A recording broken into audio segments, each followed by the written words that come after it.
প্ৰথমে সকলোকে নমস্কাৰ জনাইছো আজি আপোনালোকক স্বাগতম জনাইছো নগাঁৱৰ নেহেৰুবালিৰ বাকৰিৰ পৰা এয়া নগাঁৱৰ নেহেৰুবালিৰ বাকৰিত অনুষ্ঠিত হৈছে ভাওনা সমাৰোহ বহুতো দূৰণিৰ পৰা ভাওৰীয়াসকল আহিছে গায়ন বায়ন সূত্ৰধাৰ ৰজা ৰাম সীতা এওঁলোক আহিছে ৰাণী সকলোখিনি নিজৰ ৰূপত ইতিমধ্যে সাজু হৈছে আৰু আপোনালোকক মই এবাৰ সম্পূৰ্ণ পৰিৱেশটো দেখাই দিও আহক নেহেৰুবালিৰ ভাওনা সমাৰোহত এয়া কেৱল এটা নামঘৰৰ এখন ভাওনা নহয় এয়া 19 মাৰ্চ তাৰিখে মই যোৱাৰ দিনা এয়া তেওঁলোকে আয়োজন কৰিছিল আনটা খোলাত আনটা ভাগৰ ভাওনা আৰু সকলো ফালৰ পৰা যেতিয়া ভাওনাৰ গায়ন বায়ন উঠিব আৰু সকলো ফালৰ পৰা ভাওৰীয়া ওলাব ইমান ধুনীয়া লাগিব নহয় জানো আৰু খুবেই ভাল লাগিলে এয়া ভাওৰীয়াৰ ভাওনা মানে সূত্ৰধাৰ প্ৰৱেশৰ আগতে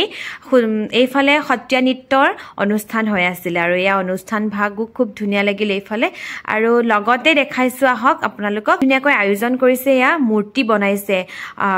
দামোদৰ দেৱ মাধৱদেৱ শংকৰদেৱ সকলোৰে মূৰ্তিসমূহ বনাই ৰাখিছিল ভাল লাগিছে চাই আৰু এয়া কিছুমান খুব ধুনীয়াকৈ সজাইছে তেওঁলোকে এইসমূহো উপভোগ কৰো আহক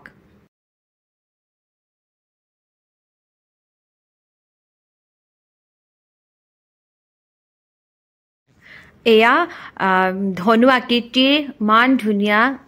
গেটখন বনাইছে প্ৰৱেশ দুৱাৰ খুবেই ভাল লাগিছে এই পৰিৱেশটো সঁচাকৈ খুবেই ধুনীয়া আৰু ইমান ডাঙৰ ডাঙৰ দুটা গদা বনাইছে এয়া চাওকচোন আৰু এইফালে আৰু অলপ আগুৱাই যাওঁ হওক এয়া শংকৰদেৱক সঁচাকৈ খুবেই ধুনীয়াকৈ বনাইছে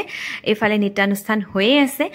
আৰু ইয়াত নেহেৰুবালিত হৈ আছে স্বদেশী মেলা এয়া কাপোৰ গহনা আৰু এইফালে আন আৰু নৃত্যানুষ্ঠান হৈ আছে খুবেই এটা ধুনীয়া পৰিৱেশ খুব ভাল লাগিল আশা কৰোঁ আপোনালোকে মোৰ ব্লগটো চাই ভাল পালে আৰু যদি ভাল পাইছে please like comment share subscribe আৰু ফলো কৰিবলৈ নাপাহৰিব